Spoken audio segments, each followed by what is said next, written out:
છ પદનો પત્ર. અનન્ય શરણના આપનાર એવા શ્રી સદગુરુદેવને અત્યંત ભક્તિથી નમસ્કાર. અનન્ય શરણના આપનાર એવા શ્રી સદગુરુદેવને અત્યંત ભક્તિથી નમસ્કાર. શુદ્ધ આત્મ સ્વરૂપને પામ્યા છે એવા જ્ઞાની પુરુષોએ નીચે કહ્યા છે તે છ પદને સમ્યક દર્શનના નિવાસના સર્વોત્કૃષ્ટ સ્થાનક કહ્યા છે. પ્રથમ પદ આત્મા છે.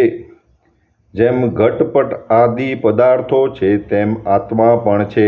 અમુક ગુણ હોવાને લીધે જેમ ઘટપટ આદિ હોવાનું પ્રમાણ છે તેમ સ્વ પર પ્રકાશક એવી ચૈતન્ય સત્તાનો પ્રત્યક્ષ ગુણ જેને વિશે છે એવો આત્મા હોવાનું પ્રમાણ છે. બીજું પદ આત્મા નિત્ય છે. ઘટપટ આદિ પદાર્થો અમુક કાળવર્તી છે. આત્મા ત્રિકાળવર્તી છે. ઘટપટ આદિ સંયોગે કરી પદાર્થ છે. આત્મા સ્વભાવે કરીને પદાર્થ છે, કેમ કે તેની ઉત્પત્તિ માટે કોઈ પણ સંયોગો અનુભવ યોગ્ય થતા નથી. કોઈ પણ સંયોગી દ્રવ્યથી ચેતન સત્તા પ્રગટ થવા યોગ્ય નથી, માટે અનુત્પન્ન છે. અસંયોગી હોવાથી અવિનાશી છે, કેમ કે જેની કોઈ સંયોગથી ઉત્પત્તિ ન હોય તેનો કોઈને વિશે લય પણ ન હોય નહીં. ત્રીજું પદ આત્મા કરતા છે. સર્વ પદાર્થ અર્થ ક્રિયા સંપન્ન છે. કંઈ ને કંઈ પરિણામ ક્રિયા સહિત જ સર્વ પદાર્થ જોવામાં આવે છે. આત્મા પણ ક્રિયા સંપન્ન છે. ક્રિયા સંપન્ન છે માટે કરતા છે. તે કર્તાપણું ત્રિવિધ શ્રીજીને વિવેચ્યું છે. પરમાર્થથી સ્વભાવ પરિણીતિએ નિજ સ્વરૂપનો કર્તા છે. અનુપચરિત અનુભવમાં આવવા યોગ્ય વિશેષ સંબંધ સહિત વ્યવહારથી તે આત્મા દ્રવ્ય કર્મનો કર્તા છે. ઉપચારથી ઘર નગર આદિનો કર્તા છે. ચોથું પદ આત્મા ભોગતા છે. જે કંઈ ક્રિયા છે તે સર્વ સફળ છે, નિરર્થક નથી. જે કંઈ પણ કરવામાં આવે તેનું ફળ ભોગવવામાં આવે એવો પ્રત્યક્ષ અનુભવ છે.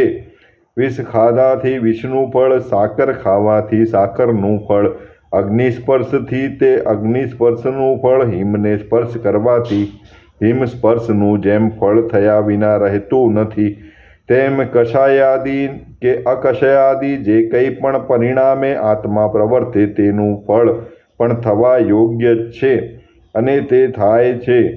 તે ક્રિયાનો આત્મા કરતા હોવાથી ભોગતા છે. પાંચમું પદ મોક્ષપદ છે.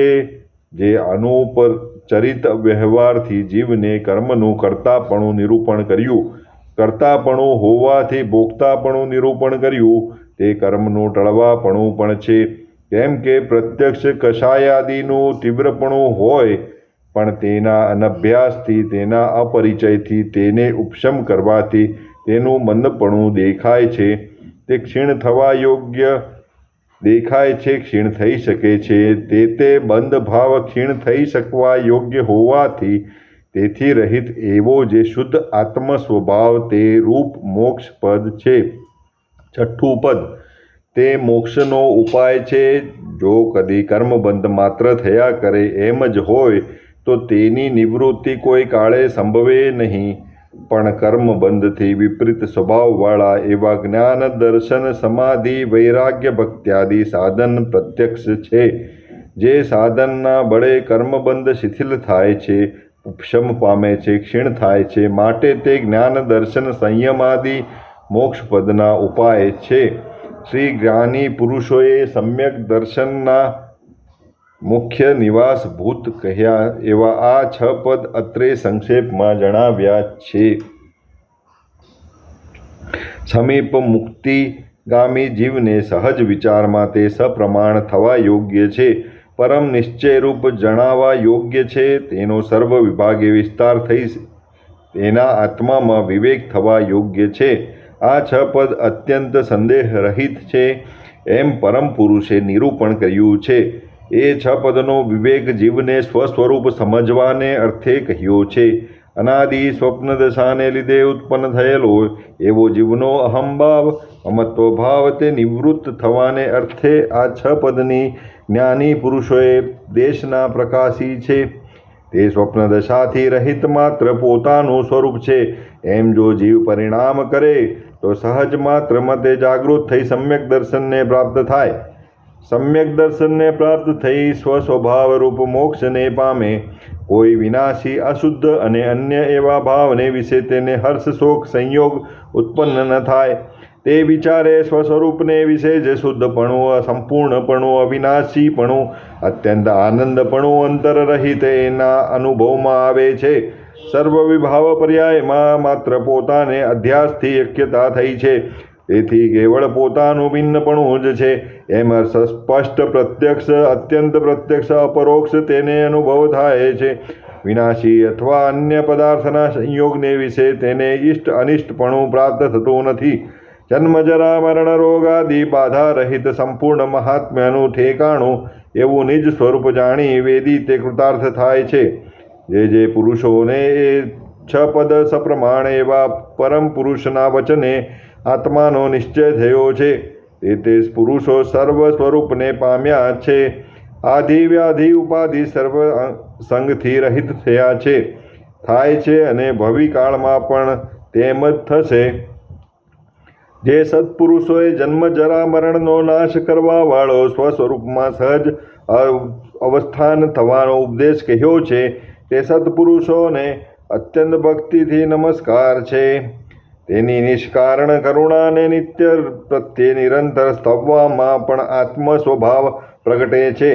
એવા સર્વ સત્પુરુષો એના ચરણારવિંદ સદાય હૃદયને વિશે સ્થાપન રહો. જે 6 પદથી સિદ્ધ છે તેવું આત્મ સ્વરૂપને તે જેના વચનને અંગીકાર કરે સહજમાં પ્રગટે છે. જે આત્મ સ્વરૂપ પ્રગટવાથી સર્વકાળ જીવ સંપૂર્ણ આનંદને પ્રાપ્ત થઈ નિર્ભય થાય છે. તે વચનના કહેનાર એવા સત્પુરુષના ગુણની વ્યાખ્યા કરવાને અશક્તિ છે. કેમ કે તેનો પ્રત્યુપકાર ન થઈ શકે એવો પરમાત્મ ભાવ જે જાણે કંઈ પણ ઈચ્છા વિના માત્ર નિષ્કારણ કરુણાશીલતાથી આપ્યો. એમ છતાં પણ જેણે અન્ય જીવને વિશે આ મારો શિષ્ય છે અથવા ભક્તિનો કરતા છે મારો માટે મારો છે એમ કદી જોયું નથી એવા જે સત્પુરુષ તેને અત્યંત ભક્તિએ કરી ફરી ફરી નમસ્કાર હો. જે સત્પુરુષોએ સદગુરુની ભક્તિ નિરૂપણ કરી છે તે ભક્તિ માત્ર શિષ્યના કલ્યાણને અર્થે કહી છે. જે ભક્તિને પ્રાપ્ત થવાથી સદગુરુના આત્માની ચેષ્ટાને વિશે વૃત્તિ રહે અપૂર્વ ગુણ દ્રષ્ટિ ગોચર થઈ અન્ય સ્વચ્છંદ મટે અને સહેજે આત્મબોધ થાય એમ જાણીને જે ભક્તિનું નિરૂપણ કર્યું છે તે ભક્તિને અને તે સત્પુરુષોને ફરી ફરી ત્રિકાળ નમસ્કાર હો. જો કદી પ્રગટપણે વર્તમાનમાં કેવળ જ્ઞાનની ઉત્પત્તિ થઈ નથી પણ જેના વચનના વિચાર યોગે શક્તિપણે કેવળ જ્ઞાન છે એમ સ્પષ્ટ જાણ્યું છે. શ્રદ્ધાપણે કેવળ જ્ઞાન થયું છે. વિચાર દશાએ કેવળ જ્ઞાન થયું છે. ઈચ્છા દશાએ કેવળ જ્ઞાન થયું છે. મુખ્ય નયના હેતુથી કેવળ જ્ઞાન વર્તે છે તે કેવળ જ્ઞાનના સર્વ અવ્યાબાદ સુખનું પ્રગટ કરનાર જેના યોગે સહજ માત્રમાં જીવ પામવા યોગ્ય થયો તે સત્પુરુષના ઉપકારને સર્વોત્કૃષ્ટ ભક્તિએ નમસ્કાર હો. નમસ્કાર હો. નમસ્કાર હો. ઓમ વિતરાગનો કહેલો પરમ શાંત રસમય ધર્મપૂર્ણ સત્ય છે એવો નિશ્ચય રાખવો. જીવના અનધિકારીપણાને લીધે તથા સત્પુરુષના યોગ વિના સમજાતું નથી તો પણ તેના જેવો જીવને સંસાર રોગ મટાડવાને બીજું કાંઈ પૂર્ણ હિતકારી ઔષધ નથી એવું વારંવાર ચિંતન કરવું. આ પરમ તત્વ છે તેનો મને આશ્રય સદાય નિશ્ચય રહો એ યથાર્થ સ્વરૂપ મારા હૃદયને વિશે પ્રકાશ કરો અને જન્મ મરણાદિ બંધનથી અત્યંત નિવૃત્તિ થાવ. હે જીવા ક્લેશરૂપ સંસાર થકી વિરામ પામ. કાંઈક વિચાર પ્રમાદ છોડી જાગૃત થા નહીં તો રત્ન ચિંતામણી જેવો આ મનુષ્ય દેહ નિષ્ફળ જશે. હે જીવ, હવે તારે સત્પુરુષની આજ્ઞા નિશ્ચય ઉપાસવા યોગ્ય છે. ઓમ શાંતિ, ઓમ શાંતિ, શાંતિ. હે કામ, હે માન, હે સંગુદય, હે વચન વર્ગણા, હે મોહ દયા, હે શિથિલતા, તમે શા માટે અંતરાય કરો છો?